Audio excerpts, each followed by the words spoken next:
처럼 방역 당국은 내일쯤 7천 명대를 기록하고 오미크론이 델타 변이를 제치고 우세종이 될 것으로 보고 있습니다. 엄중식 가천대 길병원 감염내과 교수 연결해서 지금 코로나 상황 어떻게 보고 있고 대응책은 무엇인지 짚어보겠습니다. 교수님 나와 계시죠? 네, 네, 안녕하십니까. 안녕하십니까. 좀 세계적인 추세도 그렇고 우리나라에서도 보면 지금 오미크론 확산이 굉장히 확산하고 있는 것 같습니다. 델타보다는 확실히 빠른 것으로 보이죠? 네, 뭐 이미 해외에서 오미크론의 전파력이 델타 변이 바이러스에 비해서 두세 배 이상 높다고 확인이 예. 된 바가 있고, 우리나라도 최근에 전파되는 추이를 보면은 굉장히 빠르게 지금 진행이 되고 있습니다. 미국의 경우에는 첫 확진자가 발견이 되고 5주 만에 전체 확진자의 90% 이상이 오미크론 변이 바이러스라고 밝혀질 정도로 아주 빠르게 전파됐는데요. 우리나라도 지금 이번 주가 지나면서부터는 아마 전체 확진자의 80에서 90%가 예. 오미크론 변이에 의한 감염으로 확인이 될 것 같습니다. 예, 지난주쯤에는 한 4천 명대의 확진자 수를 기록을 하다가 오미크론 변이가 좀 확산을 하다 보니까 오늘 6천 명대로 다시 올라섰고요. 그러다 보니 또 1만 명을 곧 넘을 거다 이런 우려도 나오고 있거든요. 네, 실제로 이 오미크론 변이 바이러스가 전체 우리나라 감염자 중에 지금 58% 이상을 차지하는 걸로 나오고 있고, 네. 인천이나 광주, 뭐 평택 지역 이런 데서는 90% 이상이 오미크론으로 확인이 되고 있습니다. 그래서 아주 빠른 전파력을 가진 이 바이러스에 의한 전파가 상당히 광범위하게 일어나고 있고, 재생산 지수가 우리가 거리두기를 다시 하면서 한 0.8 전후까지 떨어졌다가 예. 이번 주 들면서부터는 1.2 이상 올라가고 있습니다. 그래서 어. 실제로 다음 주 이내에 10,000명에서 12,000명 정도의 확진자가 나올 가능성이 상당히 높아지고 있습니다. 예, 수치상으로도 상당히 1만 명에서 12,000명이라고 하셨죠. 그 정도가 나올 것으로 예상이 되는 수치가 계속 나오고 있는 겁니다.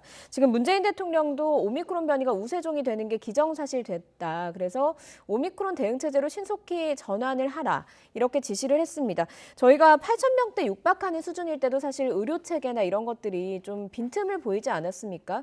어떤 꼼꼼한 방역 대책이 좀 필요할까요?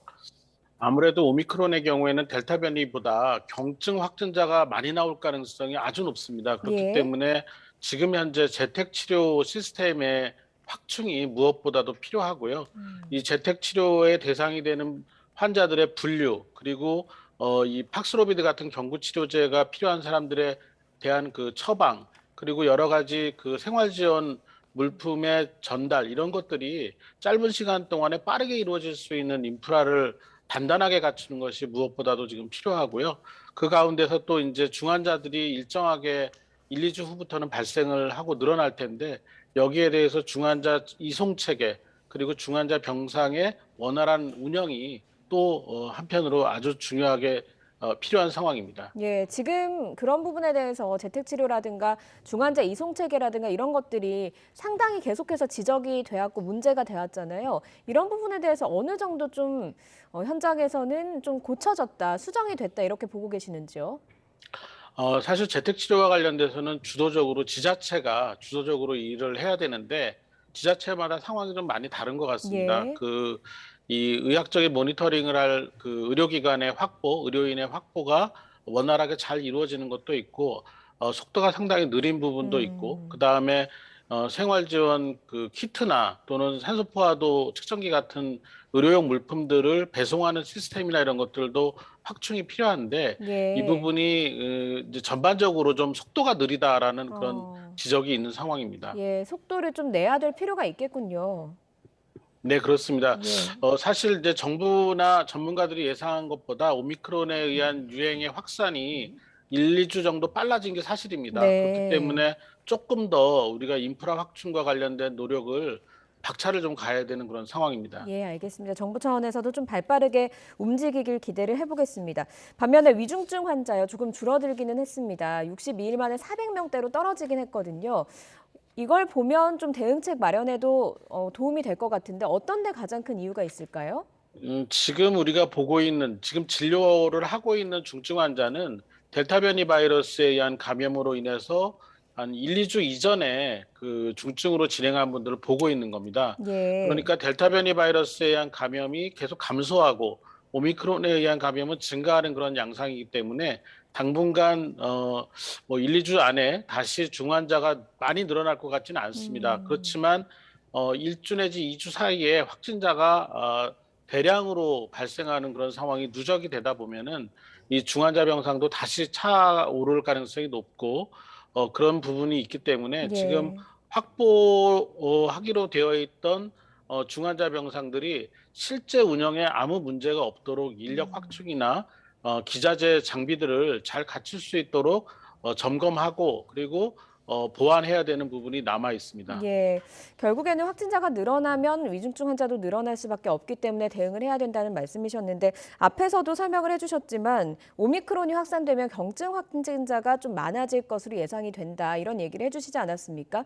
그런데 오미크론이 실제로 경증으로 좀 단순한 감기 증상이다 이런 주장이 계속 이어지고 있습니다. 실제로 데이터를 보면 어떻습니까?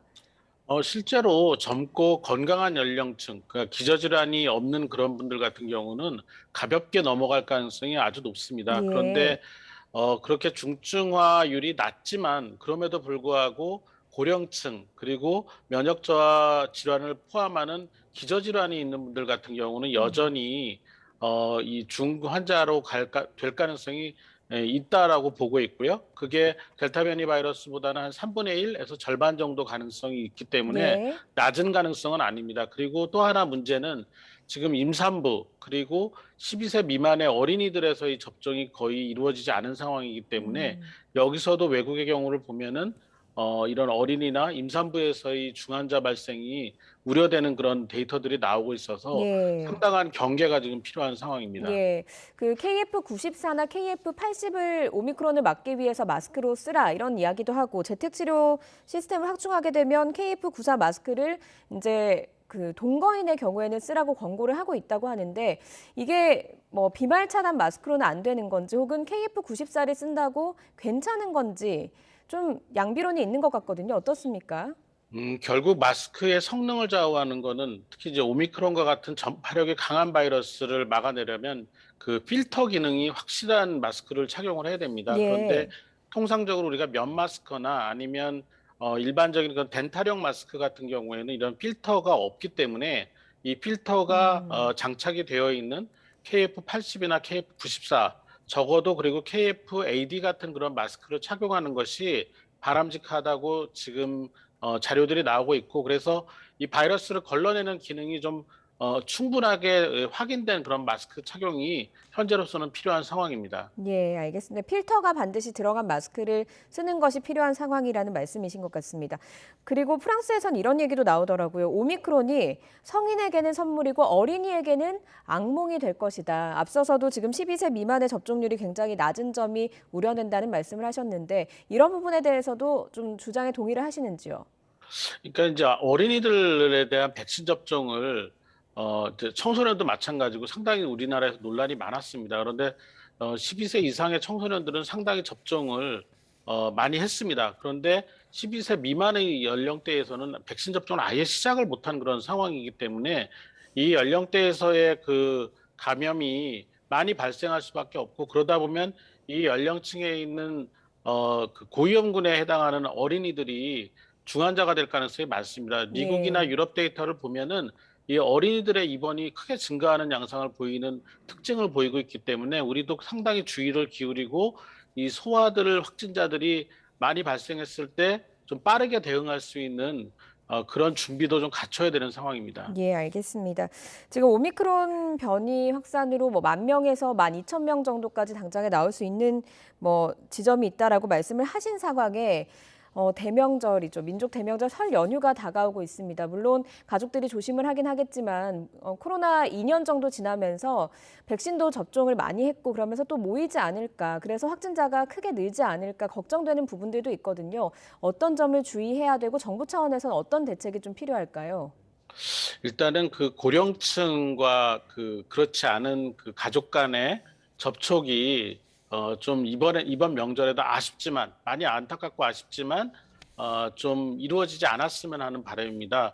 3차 접종까지 완료를 한 분들이라고 하더라도 실제로 이런 고령층 또 기저질환이 있는 분들 같은 경우는 돌파 감염 사례가 발생할 가능성이 있고 그 과정에서 중환자로 진행할 가능성이 있기 때문에 이번 명절에도 가급적 이 가족들의 모임을 최소화할 필요성이 있고요.